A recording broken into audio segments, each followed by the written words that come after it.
Lebanon itu betul-betul merupakan semacam provokasi agar perdamaian Amerika dengan Iran itu tidak terjadi. Tinggal beberapa langkah sedikit lagi, Israel dengan dukungan Amerika akan berhasil membentuk sebuah Timur Tengah baru.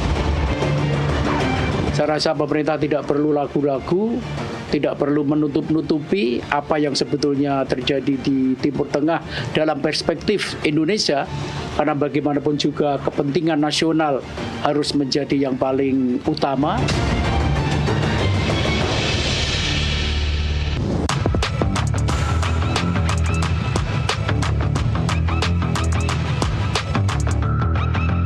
Ada 10 poin ya. 10 poin itu kelemahannya hanya dari perspektif Palestina, yaitu tidak ada penyelesaian tentang Gaza, tidak ada apalagi tentang masa depan Palestina yang selama ini dianggap menjadi isu utama dari konflik Timur Tengah. Bahkan sebetulnya mengapa Iran itu menjadi reasonable keterlibatannya di konflik Palestina Israel itu kan karena hanya persoalan Palestina. Iya. Karena kalau seandainya tidak disebut-sebut soal Gaza, soal Palestina, pasti dunia Arab termasuk di dalamnya dunia Islam tidak akan terlalu melihat perang Israel, Amerika dan Iran ini sedemikian besarnya. Iya, ketika faktor Palestina dikeluarkan. Ketika Palestina dikeluarkan, itu orang melihat ini akan terjadi perdamaian dan orang akan membaca sebagai salah satu keberhasilan Amerika dan Israel selama ini. Iya.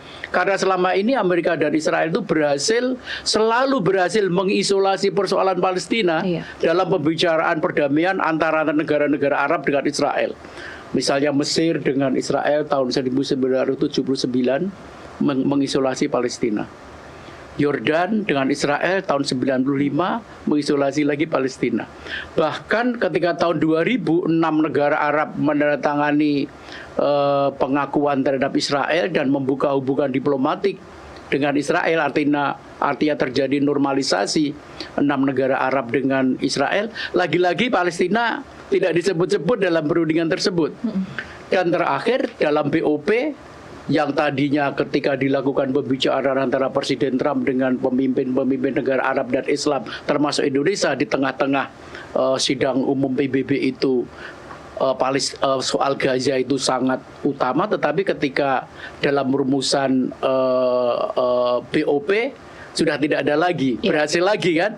Nah kali ini orang menduga bahwa perundingan perdamaian Amerika dan Iran itu akan berhasil lagi, karena dalam 10 poin tersebut tidak begitu tampak ya soal itu, tetapi ternyata mengalami kegagalan juga. Ditambah mungkin kemarin kita tadi sempat bicara sebelum kita mulai diskusi ini, Pak Hajri, kita melihat tokoh-tokoh yang diturunkan sebagai delegasi untuk perundingan itu memang sangat penting istimewa, sangat istimewa ya. Karena Amerika itu dalam perundingan perdamaian Timur Tengah seringkali bukan hanya di bawah level Menteri Luar Negeri, bahkan seringkali hanya utusan-utusan. Ini wapresnya sendiri ya. Wapres, dan jangan lupa ada faktor anak menantu Presiden Trump, yaitu Jared Kushner, yang dulu pada masa kepresidenan Trump yang pertama itu dia menduduki posisi penasihat senior Gedung Putih, tetapi pada kepresidenan yang kedua ini tidak memiliki posisi sebagai penasihat senior Gedung Putih, bahkan tidak memiliki posisi politik apapun. Tetapi orang sangat terkejut itu bahwa Jared Kushner masuk dalam delegasi bersama dengan Wapres. Artinya memang ini sebuah delegasi yang sangat istimewa. Bahkan dari Iran sendiri juga seorang Menteri Luar Negeri, Abbas Araghchi, dan ketua parlemennya. Dan ketua parlemen, dua-duanya ini seorang PhD seorang PhD dan memiliki kemampuan bahasa Eropa luar biasa bagus, dan yang menjadi perantara adalah seorang Perdana Menteri Pakistan. Itu model-model mandir seperti itu juga tidak kira-kira? Betul, seperti itu juga. Jadi memang Iran itu tampaknya mungkin karena pemimpin Iran itu di samping politisi tetapi akademisi yang bukan akademisi kaleng-kaleng begitu lah. Mereka itu PhD dalam orang-orang pintar termasuk ya, Pak, politik, ekonomi dan sebagainya. Sehingga segala sesuatunya itu rasional ya. Rasional, meskipun orang menyebut dimensi ideologi dalam konflik ini sangat menonjol, sangat tebal. Tetapi rasionalitas pemimpin-pemimpin Iran itu terjaga oleh karena ditopang oleh latar belakang pendidikan. Bandingkan itu dengan pemimpin Amerika yang datang itu enggak, secara akademis itu sebenarnya enggak level. Tidak level. Dan kita bisa membaca dan merasakan pula dari statement Iran maupun Amerika Serikat. Yang satu tidak ada emosinya, yang satu lebih banyak emosinya mungkin ya, Pak. Ya, bahkan majalah yang sangat prestisius Time kan edisi terbaru sekarang ini cover depannya itu Menteri Luar Negeri Iran. Iya. Nah, kalau artinya per hari ini bagaimana kita memaknai situasi antara Amerika Serikat dengan Iran, dengan Israel? Apakah kita akan bisa mengantisipasi akan ada serangan lanjutan, tekanan lanjutan, atau seperti apa, Pak Hajri? Ada dua faktor yang sangat menonjol dan saya rasa juga sangat dominan untuk melihat bagaimana kira-kira kelanjutannya. Yang pertama tentu saja faktor kepercayaan Iran yang sudah sedemikian rendah dengan Amerika. Apalagi sekarang juga Amerika seperti terbawa arus juga mengemukakan statement-statement yang menunjukkan kepercayaan Amerika juga rendah juga gitu. Yang tadinya cukup tinggi, tapi sekarang sudah turun. Yang kedua adalah faktor Israel. Ya, faktor Israel ini sangat dominan oleh karena ketika Amerika berunding dengan Iran di Pakistan ini, Israel sudah mengeluarkan beberapa ancaman. Bahwa kami tidak termasuk dalam kerangka perundingan itu. Apa itu artinya? Artinya apa, Pak? Kalau artinya Israel saya bebas melakukan apa aja atau bebas melakukan apa saja, dan bahkan dia menyatakan bahwa Israel selalu dalam posisi siap untuk terus melakukan serangan ke Iran, perang dengan Iran. Bahkan ketika Amerika sudah berhenti untuk membersamai Israel dalam penyerangan tersebut, dan Israel tidak begitu peduli akan hal itu. Bahkan dalam kesempatan sebelum itu, Perdana Menteri Benyamin Netanyahu itu mengatakan Israel akan terus melawan meskipun yang kami punyai tinggal lagi kuku. Pak Hajri, ini di sini menarik Pak Hajrianto. Ini kan kalau melihat betapa besar tekanan dunia, kemudian kita melihat juga betapa besar tekanan dari dalam negeri terhadap Donald Trump untuk perang ini. Seberapa solid Anda menduga antara Amerika Serikat dan Israel akan tetap di satu perahu untuk soal menghadapi Iran, termasuk untuk bagaimana penanganan terhadap Lebanon, kalau statement seperti itu sudah keluar dari Israel?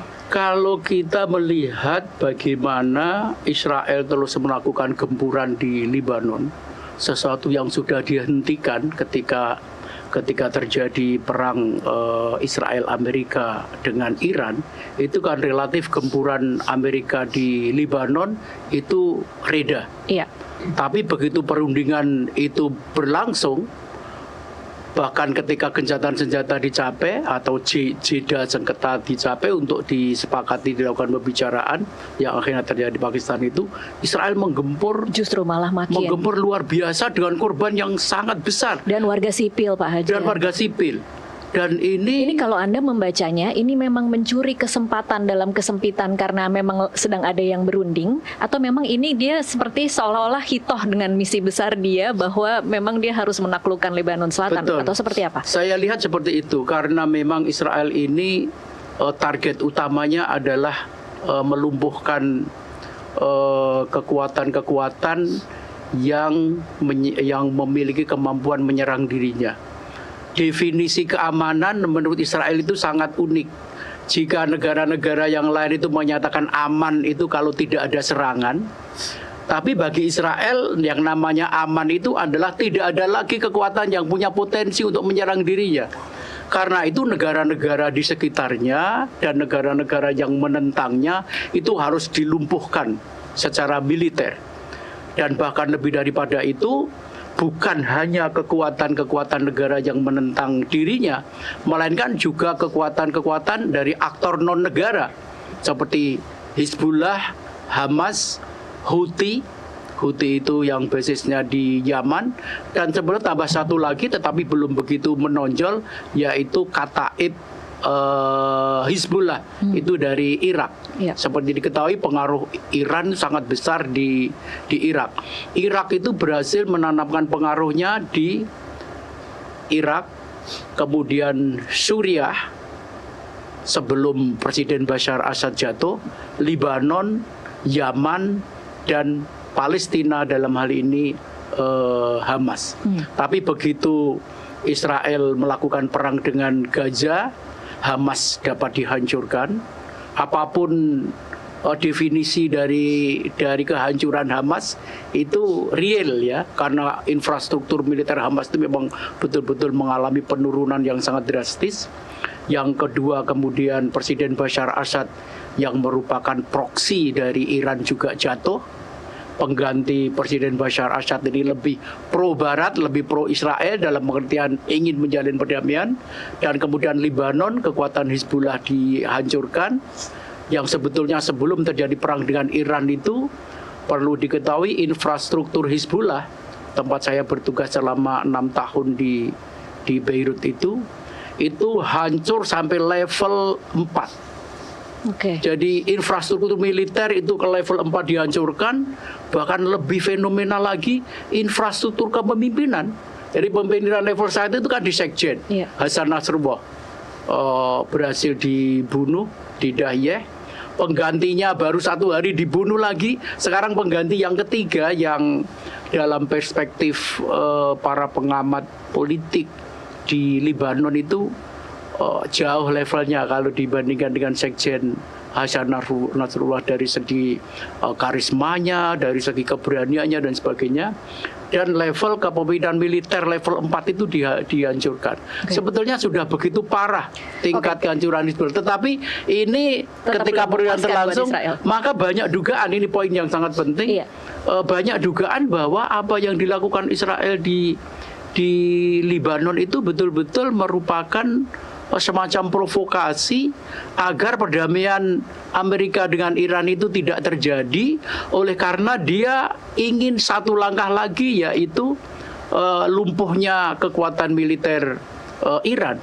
Sehingga dengan demikian Israel itu sudah tidak lagi memiliki poros perlawanan yang selalu melawan dirinya, yang oleh Israel dan Amerika itu disebut sebagai poros perlawanan, axis of resistance, bahkan kemudian disebut axis of upheaval, poros kekacauan, dan Amerika menyebutnya lebih dahsyat lagi, poros setan, gitu kan, axis of evil.